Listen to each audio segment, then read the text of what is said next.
Fala galera, eu sou Pedro Rodrigues e sejam bem-vindos a mais um Papo Reto. Em 2018, o presidente Bolsonaro foi eleito defendendo uma bandeira muito importante, a das privatizações. Um termo que ficou esquecido durante algum tempo aqui no Brasil. Mas será que as privatizações são tão importantes? Por que a gente deve prestar atenção nelas ou privatizar uma empresa? Para falar sobre esse assunto, a convidada de hoje do nosso Papo Reto é a economista e advogada Helena Landau. Helena tem uma participação muito importante quando o assunto é privatizações aqui no Brasil. Mas antes de começar esse papo, não se esqueçam de se inscrever aqui no canal, apertar o sininho e deixar aqui nos comentários que outros nomes e temas vocês gostariam de ver aqui no Manual do Brasil. Eu espero que vocês curtam esse nosso Papo Reto.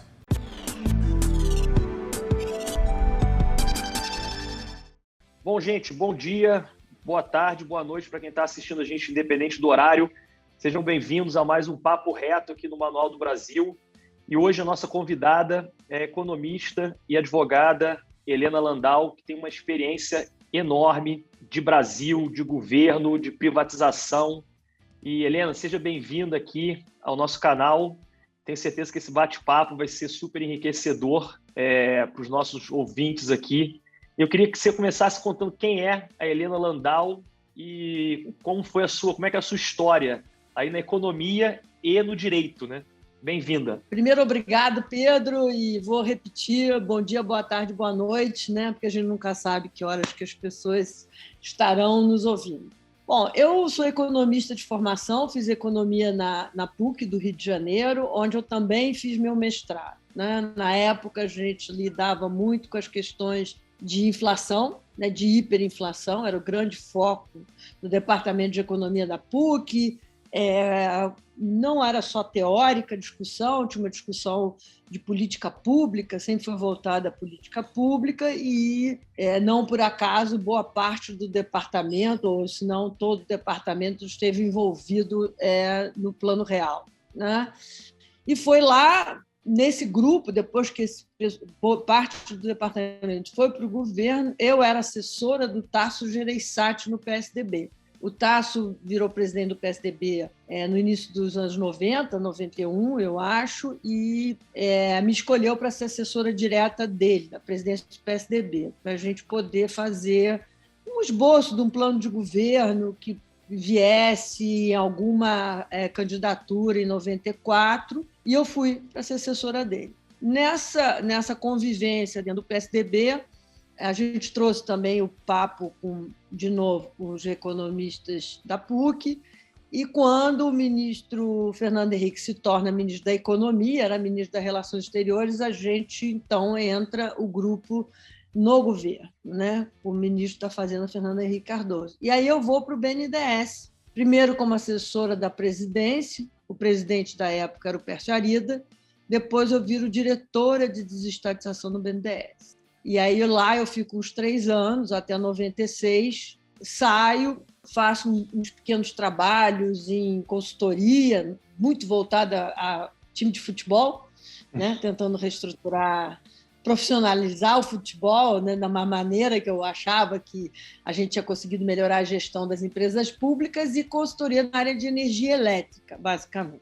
Aí, com isso, eu resolvi estudar direito, porque eu achava que tinha complementariedade muito grande do direito para entender as questões da regulação, né? Porque o economista, a gente olha um contrato, vê aquilo uma coisa fria, são essas obrigações, são esses deveres e esses direitos.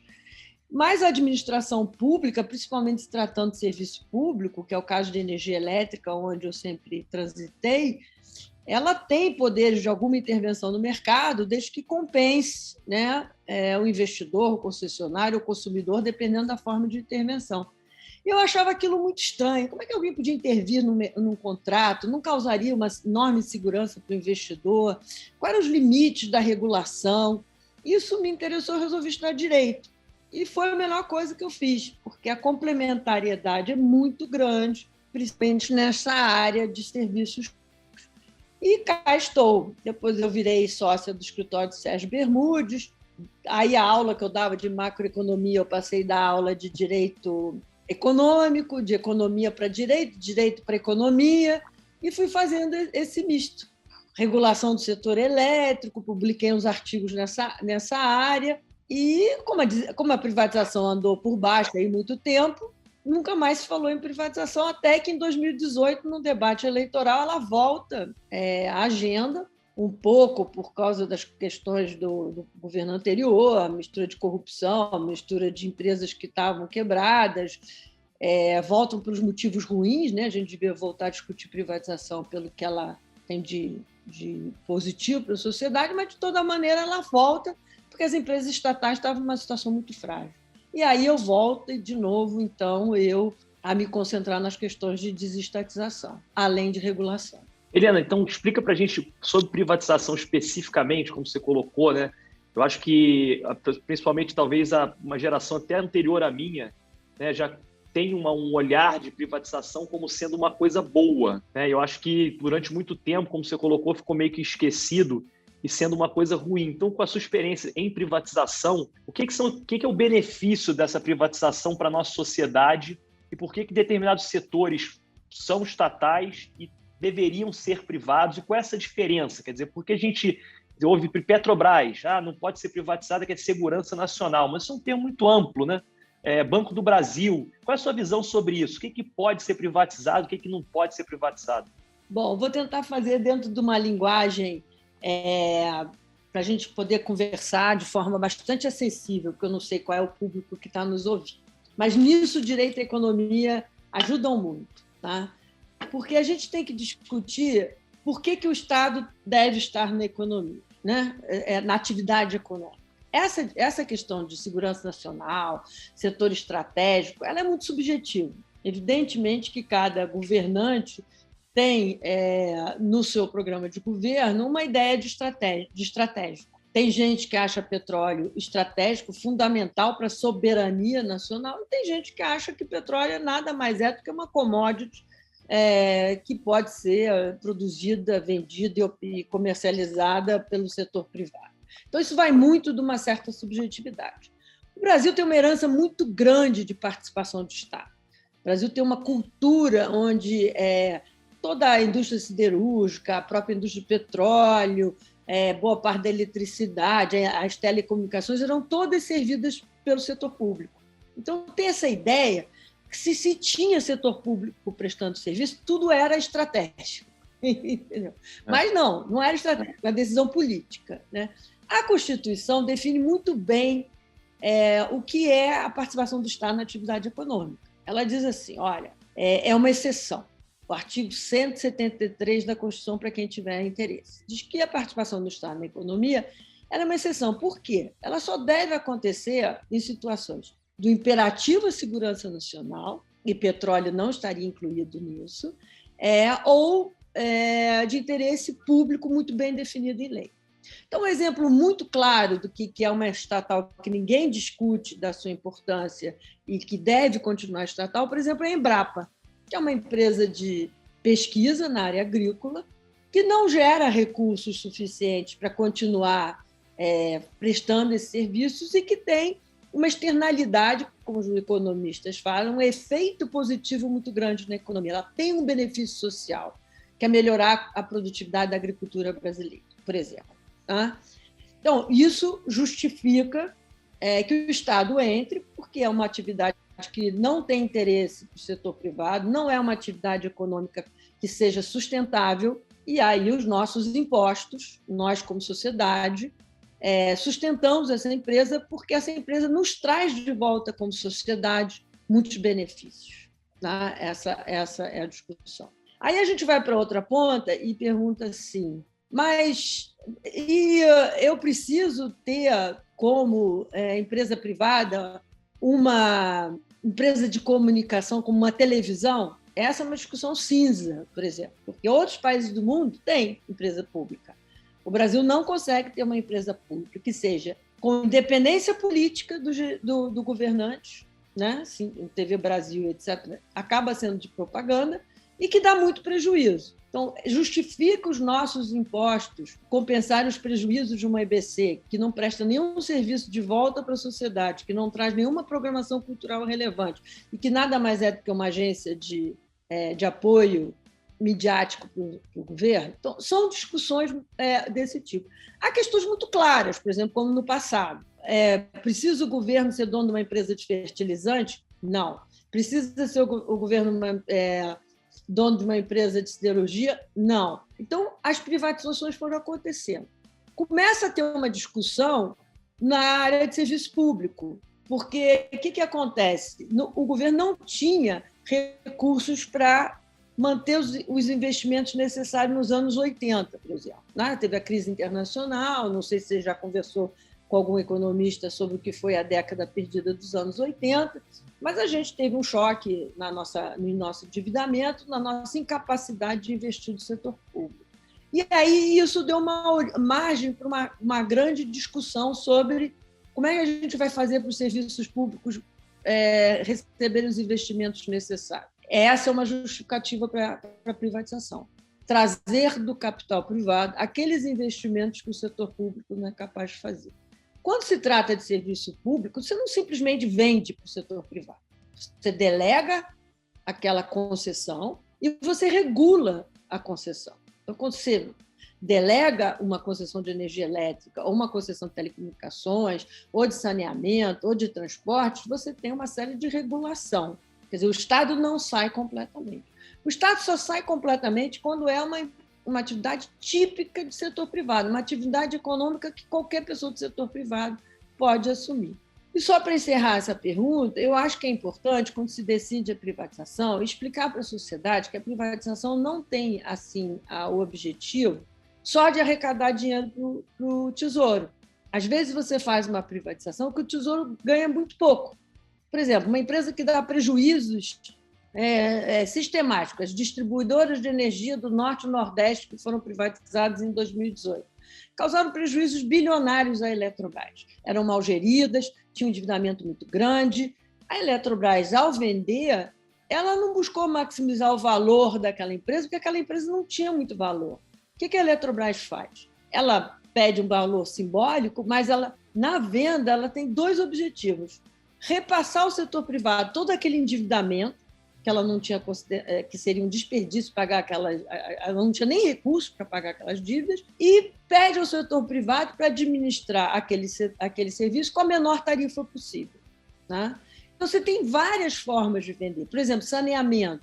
Saneamento, você quer, no leilão de saneamento, a melhor qualidade de serviço, o maior volume de investimento.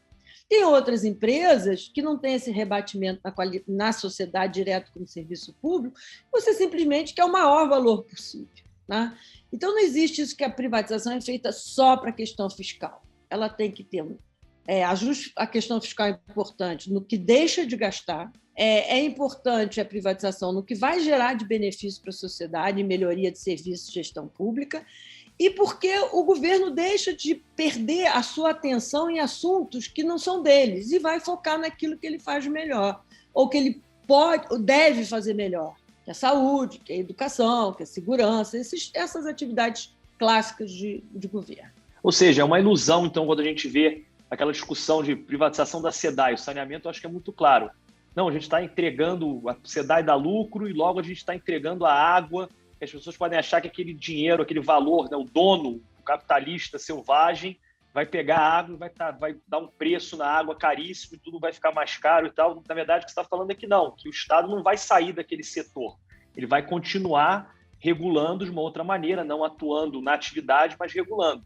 Agora, Helena, se isso for mal feito também, e aí a gente tem talvez o exemplo maior das telecomunicações. Né? As pessoas antes da privatização não tinham celular, não tinham nada, e hoje todo mundo tem a telecomunicação do Brasil é super avançada. E quando isso é mal feito, em que momento que se pensa fazer essa privatização, esse modelo, para ele ser bem feito ou mal feito? É antes ou depois? A sua pergunta é excelente, porque ela traz várias questões. Primeiro, a gente tem que tomar muito cuidado com as lendas urbanas. Ninguém privatiza água e ninguém privatiza rio. Né? Você pode privatizar todo o setor de geração do Brasil, que os rios continuarão da União, quem administra uma hidrelétrica, o dono de uma hidrelétrica não tem a liberdade de usar a água que ele quiser, vai depender de órgãos do governo que decidem o uso da água. Então, vamos acabar com essas lendas urbanas, que isso é muito importante. Né? A participação do Estado em setores de serviço público é fundamental, porque ele precisa dizer ao concessionário, primeiro tem um contrato de concessão, olha, quais são as suas obrigações? Você vai universalizar o acesso à água em tanto tempo, como houve nas telecomunicações, você tem que universalizar tal serviço. Às vezes, a mudança tecnológica obriga você a mudar esse tipo de relação contratual. Por exemplo, telecomunicações. Quando foram vendidas as empresas de telecomunicações, em 98, todo mundo usava orelhão. Né? Orelhão era uma coisa assim. Então, lá no contrato de concessão, isso é engraçado. Né? Primeiro, a gente não tinha nem telefone, né? Antes da privatização. Todo mundo tem essa folclórica a história de que a gente declarava no imposto de renda. De fato, declarava no imposto de renda, ganhava de presente de casamento, eu ganhei de presente de casamento do meu pai uma linha de telefone e tal. Então, assim, quando as telecomunicações são privatizadas, é obrigatório ter um número de orelhões em tantos metros. Essas coisas precisam ser revistas, porque a tecnologia... Então, não é imutável tudo que está num contrato de concessão. Às vezes, você precisa criar novas obrigações.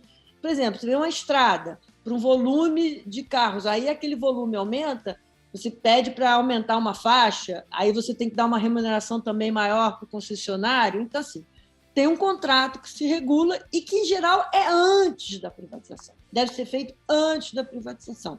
Essas mudanças que eu estou falando após a privatização são para se adaptar a uma realidade de mudança tecnológica, de aumento de volume, ou às vezes de exigências de segurança nas estradas, que você precisa ter novos postos de atendimento, novas ambulâncias, coisas desse tipo.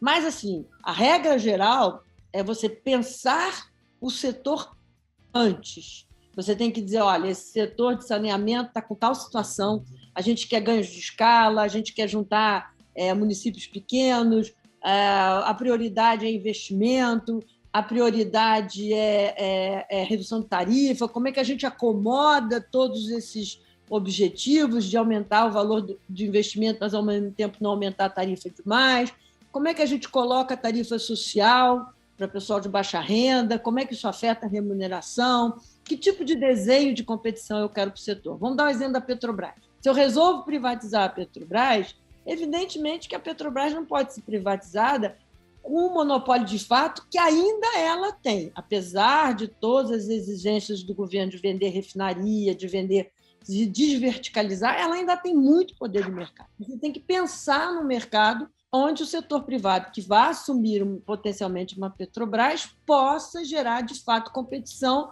e benefícios para a sociedade. Na realidade, a gente devia pensar isso também para a estatal. Né? A estatal também devia ser mais competitiva, gerar lucros. As pessoas têm outra lenda urbana, é que estatal não precisa gerar lucro, né? E que estatal que gera lucro não pode ser privatizada. Olha, toda empresa deve gerar lucro, porque quando a estatal gera lucro, ela paga um dividendo para o seu controlador, que é a União. E quem é a União? Somos todos nós. É menos imposto em cima da gente, é menos dívida pública. Então, assim, todo estatal deveria dar lucro. Ela tem obrigação de dar lucro. Não é porque ela dá lucro que ela não será privatizada. Nessa linha, Helena, você acha que existe, né, o Roberto Campos sempre dava o exemplo, né, falava que era Petrossauro, Eletrossauro, empresas enormes, né, paquidermes, que não conseguiam se movimentar numa economia de mercado. Você acredita que é possível? Eu acho que o Brasil também, como a gente teve muitos casos de corrupção, principalmente nos últimos anos, envolvendo empresas estatais, eu acho que o pêndulo foi para um outro lado, achando que estatal é sempre ruim, sempre ineficiente, sempre a pior coisa do mundo, e talvez não seja. Você acha que existe, fora a Embrapa, quer dizer, mesmo em situações como Petrobras, Banco do Brasil, que uma estatal possa ser bem gerida, que isso é possível? Bom, eu acho que uma estatal pode ser bem gerida desde que o governo dê total autonomia para os seus gestores e em especial, tenha incentivos a bom desempenho e gestão técnica. Você teve um interregno aí entre o governo Dilma e o governo atual, onde você teve um choque de gestão em muitas estatais. Tá? Você teve um choque de gestão na Petrobras, você teve choque de gestão na Eletrobras, você teve choque de gestão na Caixa Econômica. O problema é que a governança se desmancha no ar. Por isso que eu sou cética, porque o governo acaba tendo a tentação quase que inevitável da natureza das estatais de usar as estatais para interesses públicos. Por exemplo, a Petrobras veio de um choque de gestão do Pedro Parente, depois Ivan Monteiro, depois Roberto Castelo Branco, e aí teve a grande intervenção do governo Bolsonaro. Você desmancha toda a credibilidade naquela mudança, você limita aquilo. Só privatizando que você elimina isso de uma vez por todas. Outro exemplo, Caixa Econômica Federal. A presidente do Conselho da Caixa Econômica Federal era Ana Paula Vesco, ela era também secretária do Tesouro. Ela fez uma mudança enorme na Caixa Econômica Federal. Ela eliminou cargos públicos, fez uma série de limitações de qualidade de investimento. Veio Pedro Rodrigues, num governo liberal, e a Caixa Econômica hoje é braço político do governo Bolsonaro. Enquanto está todo mundo racionalizando agências bancárias, etc., e está abrindo agência bancária, usando a agência bancária para fazer financiamento para militares e policiais, por exemplo, coisas de política. Então, assim, eu sou cética, né? Porque eu acho que... E, além disso, por exemplo, no caso da Eletrobras, o Wilson Ferreira fez uma enorme mudança na gestão, eu fui parte do conselho da Eletrobras, mas ele foi no limite do que ele podia. Né? Tem outras horas que é só privatizando que ele consegue ultrapassar questões políticas, né? De fechar um cargo, de indicar pessoas e tal. Então, você acaba tendo que... Eu acabo levando a questão da privatização. Outras questões, por melhor que seja a gestão, por mais honesto que seja o gestor, ele vai ter algumas limitações institucionais. Por exemplo, ele não tem a liberdade de demitir, contratar como ele gostaria, ainda que nas estatais, em regime CLT, existe toda uma discussão quase que cultural da impossibilidade de você demitir funcionários quando necessário. Você não faz o ajuste que uma empresa privada faz, e aí você não consegue competir com a empresa privada que faz isso quando precisa. E recontrata com rapidez e quando também precisa. Você não consegue que uma estatal, por conta da lei de licitação, tenha acesso à tecnologia com a mesma rapidez de uma outra, porque tem que fazer licitação, porque tem que ter um processo de escolha dentro de toda uma rigidez legal. E se for fazer uma coisa para poder ser competitivo, pode parar no TCU. Então, assim, há limitações que são institucionais, independente da boa vontade, da qualidade, da honestidade. Então, você precisa soltar uma empresa dessas amarras. E aí a discussão é a seguinte: como que a sociedade ganha mais? Estando sentada em cima de ações de empresas estatais que não conseguem gerar o lucro suficiente ou prestar serviços na qualidade suficiente, só para dizer que eu sou dono de tantas ações que ela nem sabe, nem acesso a elas ela tem, ou essa sociedade ganha mais se o governo se desfaz de um ativo e utiliza esse ativo, por exemplo, para pagar um Bolsa Família, que seja, ou para descontar da dívida pública. Então, essa discussão tem que ser levada. Não adianta você perguntar para a pessoa: você é a favor ou contra da privatização? Ela vai dizer contra sempre, porque é cultural. Alguns vão dizer sim, porque o pessoal rouba na estatal. Nenhum dos dois é um bom motivo. Né? Você tem que pensar como é que aquele serviço vai ser prestado, melhor ou pior, na mão do setor público e do privado, e por que o Estado não poderia estar fazendo coisa melhor com aquele dinheiro. Né? Essas são as questões que a gente tem que discutir. E eu acho que essa questão simplista que você colocou, né, Helena, a gente viu muito na eleição de 2018, né, que eu acho que, no final, a discussão virou exatamente essa: eu sou contra a privatização, eu sou a favor da privatização, como se fosse um fla-flu, né, de argumentos que não existiam. E o governo Bolsonaro foi eleito com uma bandeira de a favor da privatização, e que ia privatizar tudo. O ministro Paulo Guedes falava, né, tantas mil privatizações, aquela coisa toda. E me parece, às vezes, que quando eles se deparam com a realidade dos fatos, que essas amarras que você está falando, inclusive legais, né, o negócio não anda. E aí se bota a culpa na corporação das estatais, se bota a culpa na sociedade, se bota a culpa no Congresso, que não quer aprovar. Mas eu fico me perguntando, será que é a culpa de um desses três? Ou será que é a culpa de incompetência do próprio governo que não conseguiu fazer? Qual é a sua opinião sobre isso? Não, eu tenho a opinião que é claramente incompetência do governo, porque sempre houve resistências de tudo quanto é lado. Quer dizer, nunca foi feita privatização sem que você não tivesse resistência da corporação, dos sindicatos, dos fornecedores ou do Congresso. Faz parte, porque essas pessoas tem a vida mais cômoda quando você tem privatização. Os funcionários, as corporações têm um salário médio acima do setor privado, têm benefícios de saúde, todo tipo de benefício de aposentadoria, que é muito maior do que no setor privado. Tem vários estudos provando isso.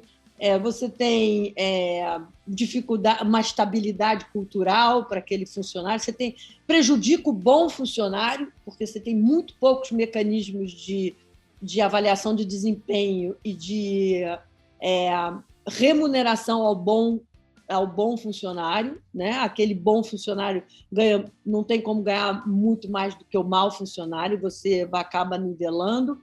Então, você tem uma série de pressões. Você tem o Congresso Nacional, que quer indicação política, você tem os fornecedores que gostam de negociar com as estatais, seja porque você consegue negociar de forma não republicana, seja porque eles botam sobrepreço sobre as estatais. Então, a resistência sempre teve. Essa história de colocar a culpa no Congresso é a quem não quer fazer. Eu trabalhei num período em que o presidente da República era onde começava o comando para a privatização, saía dele. Né? Ele entendia a importância de se fazer aquele processo de privatização profundo.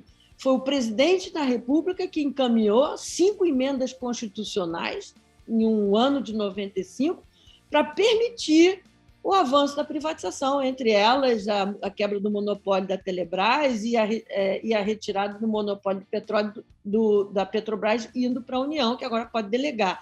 Então, assim, várias mudanças saíram da presidência da República que indicavam um desejo reformista do Estado brasileiro. Né?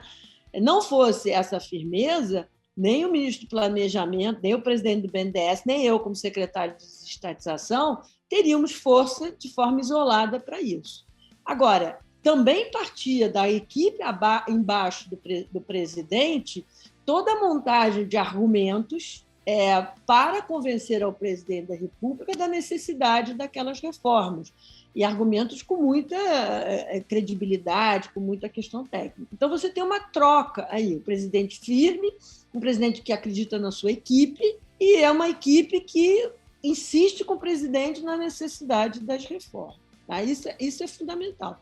Esse governo criou esse mito de que você precisa ao Congresso Nacional pedir autorização para tudo. Isso não é verdade, isso não tem nenhuma base jurídica que eles estão usando. Né? Na realidade, o presidente da República pode incluir uma empresa na privatização por um decreto. Né?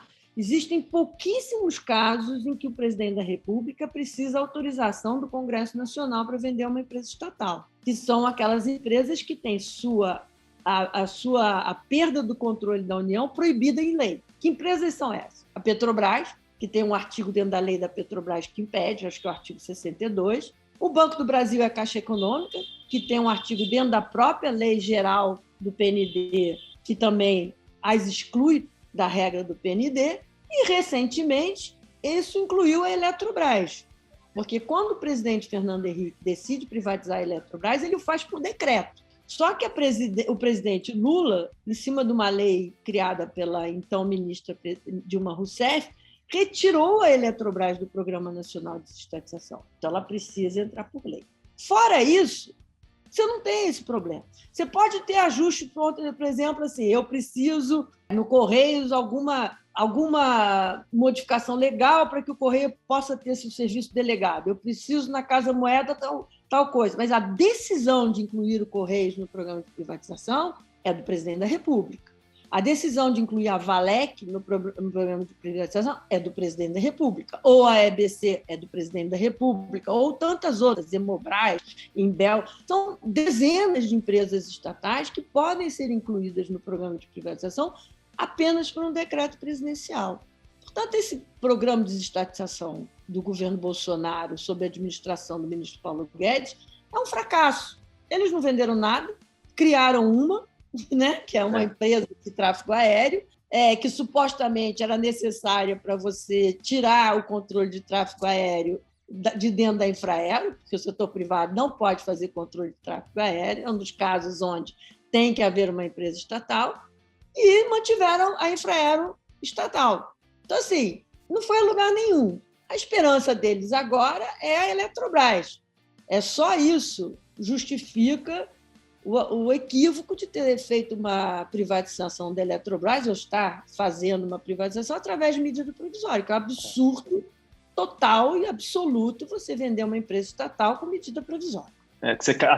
Só para as pessoas entenderem que a medida provisória você não consegue abrir a discussão, né, para a sociedade, porque ela tem um prazo e você não consegue abrir essa discussão. Você está falando que é necessário para uma privatização ampla, quer dizer, ser transparente, e para isso o Congresso Nacional discutir, é isso? Exatamente, porque a medida provisória, você chega ela e é preciso fazer um relatório de conversão em lei, né? Um projeto de conversão de uma medida provisória, que tem um prazo de 120 dias, onde ela vale como lei. Se ela não virar lei em definitivo, ela caduca, como a gente fala.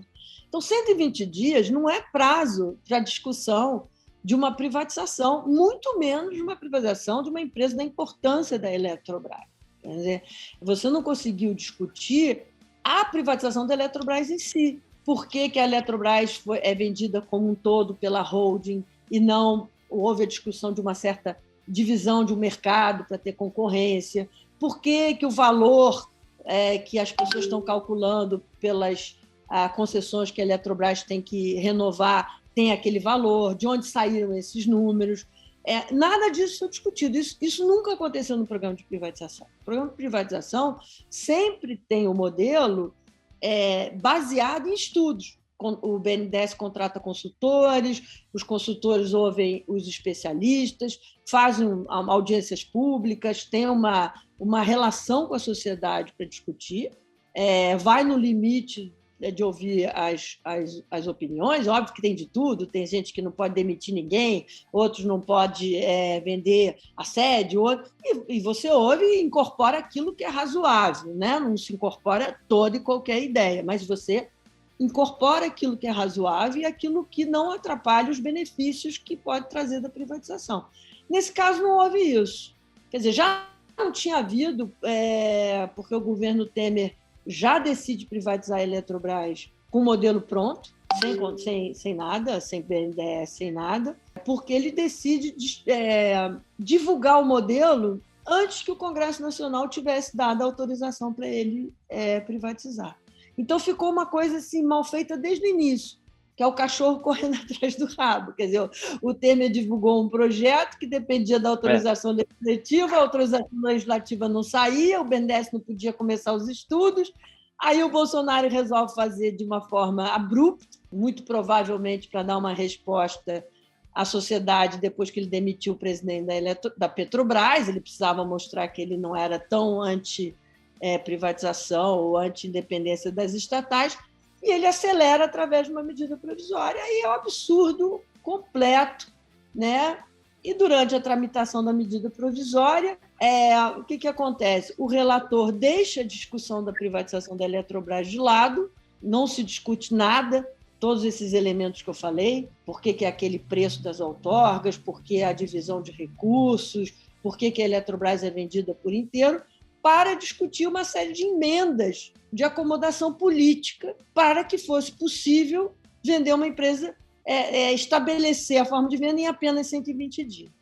Virou uma discussão total só política, né? Helena, eu vou convidar aqui as pessoas também, mudando um pouco de assunto, né? Você que tem toda a sua expertise e sucesso na sua carreira profissional como economista e advogada, né? Mas eu sei que você é uma mulher de opiniões muito fortes também.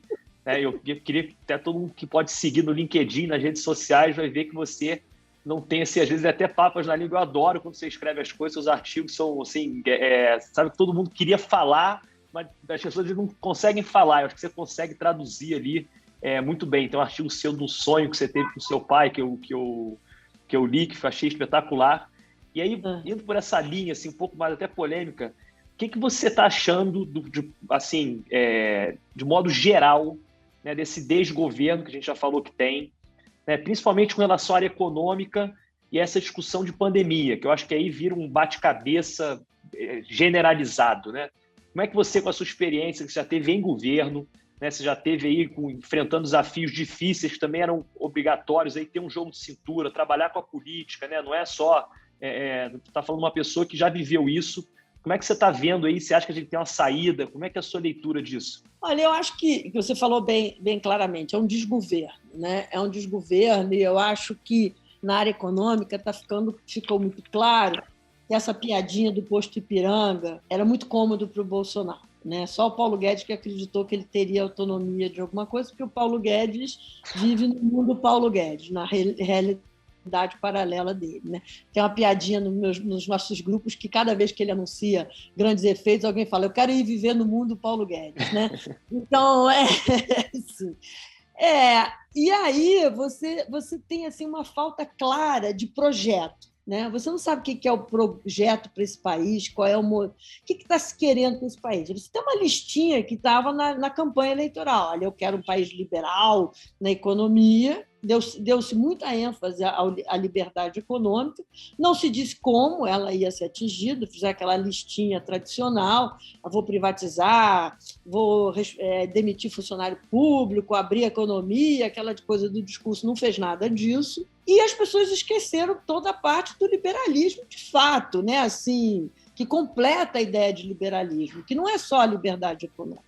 Né? As pessoas passaram por cima de um candidato que era a favor de regime autoritário, que defendia a tortura, que nunca ligou para a inclusão social. Esse governo não fala do social, quer dizer, muito antes da pandemia, você diz que eu gosto de falar de forma franca, eu chamava de um governo desalmado, sem empatia, sem relacionamento com a sociedade, sem andar pelas ruas, né? Quem anda pela rua sabe que o Brasil não está surpreendendo o mundo, né? Então, pelo contrário, é uma pobreza crescente, a população da rua que cresce. Então, você tem um descolamento, aí isso é falta de projeto.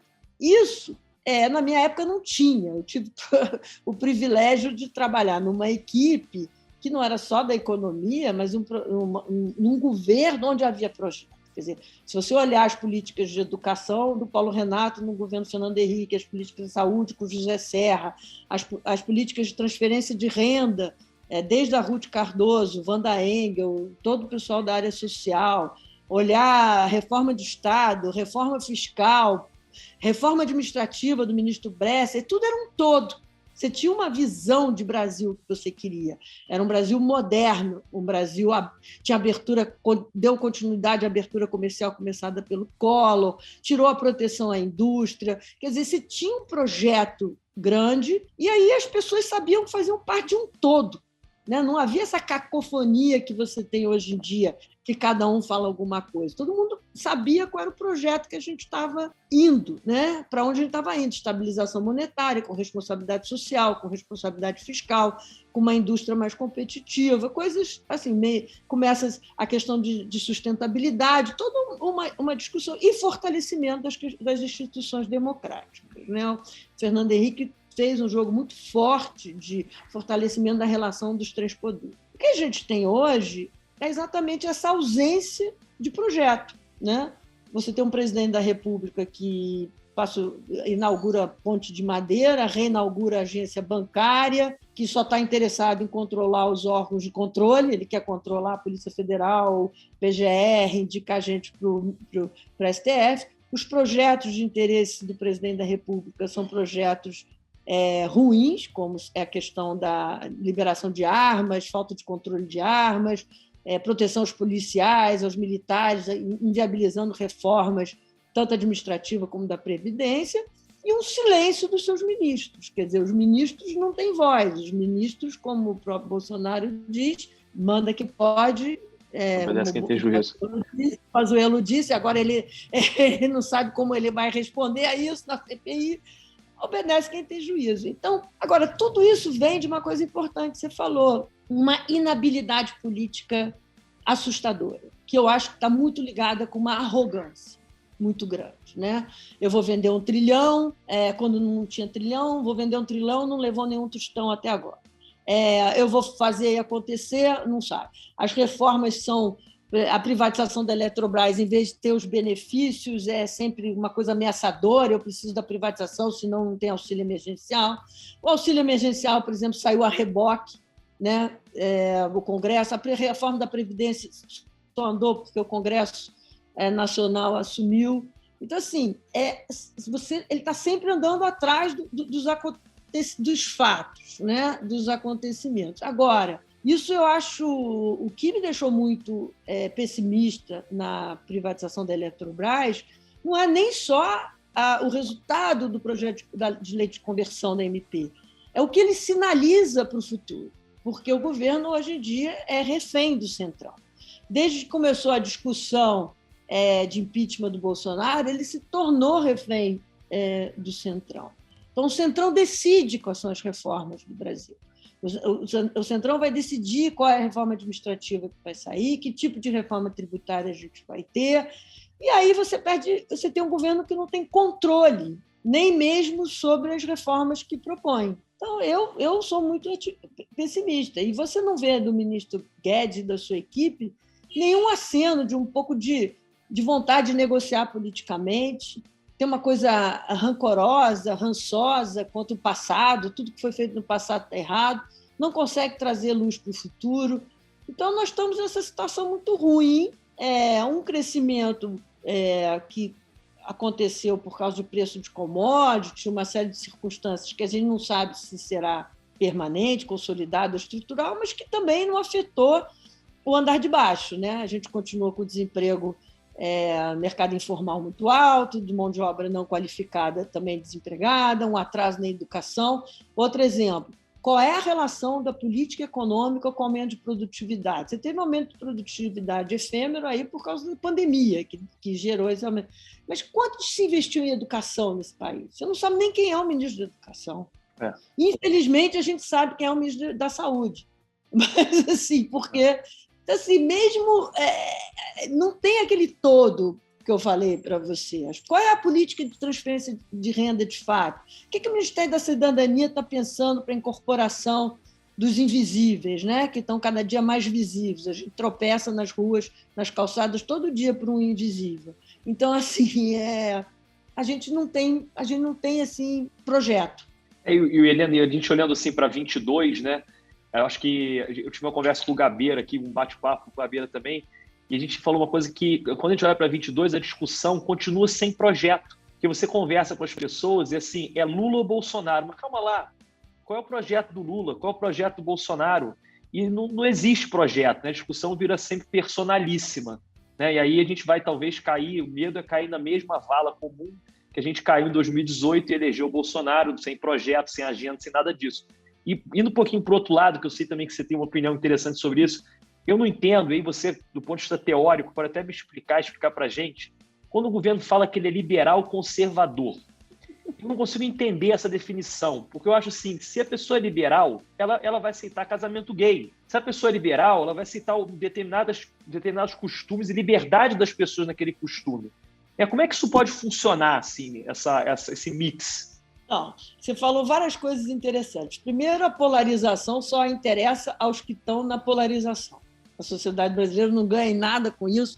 Você cria um vazio de debate, porque qualquer coisa é melhor que o monstro, que é o Bolsonaro, e qualquer coisa é melhor que o corrupto do Lula. Então, você não discute o desastre da política econômica do PT, que é o que você quer evitar. Então, vamos até esquecer a corrupção, julgamentos, lava-jato, mas olha a política econômica do PT, o desastre que nos gerou uma década perdida, e você olha o Bolsonaro, esse monstro, e aí você esquece que a política econômica dele também não é nada.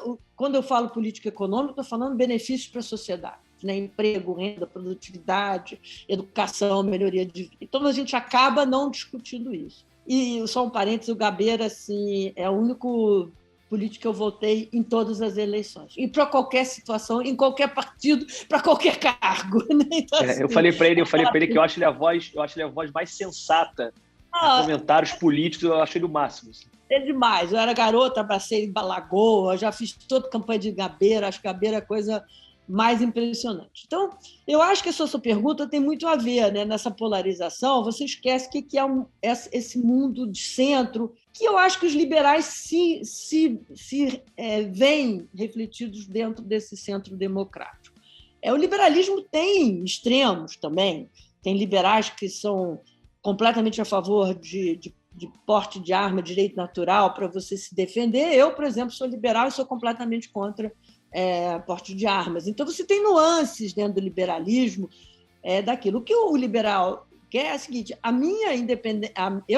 Eu quero ser livre para ser quem sou, pensar que eu sou, fazer o que eu sou, desde que eu não afete a liberdade dos outros. Então, assim, eu tinha um pai super liberal na minha casa. Assim, fui tratada igual meus irmãos. Lá em casa nunca teve discussão raça, pobreza, orientação sexual. Aquilo tudo lá em casa era tudo meio misturado. Mas meu pai era conservador, no seguinte sentido: eu não quero ver minha filha trancada no quarto com o namorado, isso eu não quero participar. Mas a opinião dele, ele impunha na minha educação enquanto eu era menor de idade. Ele não impunha a opinião dele em cima dos outros. Então, o problema é quando o cara diz que é liberal conservador, querer impor a sua visão de mundo sobre o outro. Aí ele não é liberal. Ele não pode ser liberal. Ele pode não gostar de ver o filho dele, não gostar, sei lá, de ter o filho em determinadas situações, mas ele não pode impor aquilo e constranger a liberdade do filho, do parente, das pessoas em volta disso. Então, isso já começa essa grande discussão. E o conservador no Brasil tem sido usado de forma errada, né? O conservador no Brasil está sendo usado para pessoas retrógradas, né? Então, o cara que é misógino, o cara que é homofóbico, o cara que acha que bandido bom é bandido morto, que pode desmatar e que não liga para a desigualdade de renda, que o importante é que, entendeu? Vou me dar bem porque eu mereço, porque esquecendo que ele nasceu com CEP já privilegiado. Então, você tem assim, umas coisas que você está falando do conservador, é até maldade para alguns conservadores, tá? Então, assim, não confundir as coisas. Eu não acho que seja possível você ser liberal e atuar fortemente e vocalizar, por exemplo, a homofobia. Não pode vocalizar isso, dizer, olha, eu não gosto de gay, feito um idiota do apresentador de televisão, que raça desgraçada. Isso é crime. O fato de você precisar criminalizar, né? Porque as pessoas acham que isso é liberdade de expressão. Isso não é liberdade de expressão. Tá? Então, assim, isso tem que ficar claro. Eu acho que o grande problema que a gente teve nesses anos Bolsonaro-Guedes é que ele desmoralizou o liberalismo. Nós, liberais, vamos ter muito trabalho para reconstruir essa imagem. Porque quando você fala em liberalismo hoje em dia, você pensa em Bolsonaro e Paulo Guedes, que não tem nada de liberal, né? Nada de liberal. Helena, excelente. Assim, adorei a sua definição, achei o máximo. A gente já vai aqui caminhando para o final e eu queria que você desse, eu sempre peço aqui, quando a gente faz um papo, que dica que você daria para um jovem assim, que está começando sua carreira, que está vendo esse cenário de Brasil, uma mensagem que você queira deixar de esperança ou não esperança, não sei. O que você falaria aí?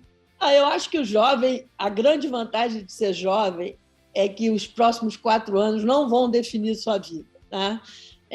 Tem muito tempo pela frente para apostar no Brasil, para acreditar no Brasil, para trabalhar para o bem-estar da sociedade, para seguir sua carreira. É evidente que quanto mais cedo a gente começar a entender o que significa nossas opções e batalhar pelas opções que acredita, melhor. Então, hoje em dia, eu acho que tem uma área de economia, por exemplo, que cresce cada vez mais, que é a avaliação de políticas públicas.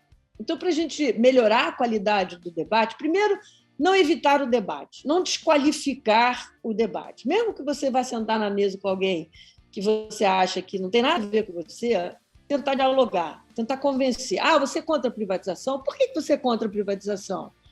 Você é a favor do porte de armas sem regulamentação? Por quê? Entendeu? Assim, tem uma coisa, e quanto mais você trabalhar com a avaliação de política pública, mais elemento você vai ter para esse debate.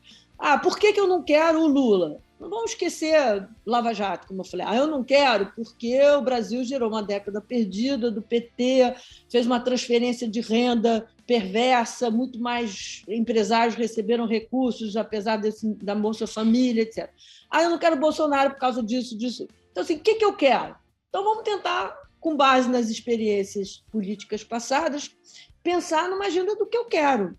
Né? Vamos pensar menos no não e mais no sim. Esse é meu conselho. Helena, excelente, muito obrigado. Muito obrigado a você por ter participado aqui com a gente. Muito obrigado a você que ficou com a gente aqui até o final dessa entrevista. Muito obrigado, até o nosso próximo Papo Reto. Não esquece de se inscrever no nosso canal, deixar aqui o seu comentário, a sua opinião e o seu like. Valeu, obrigado. Obrigada, Pedro. Obrigada, pessoal que ficou ouvindo. Obrigado, Helena.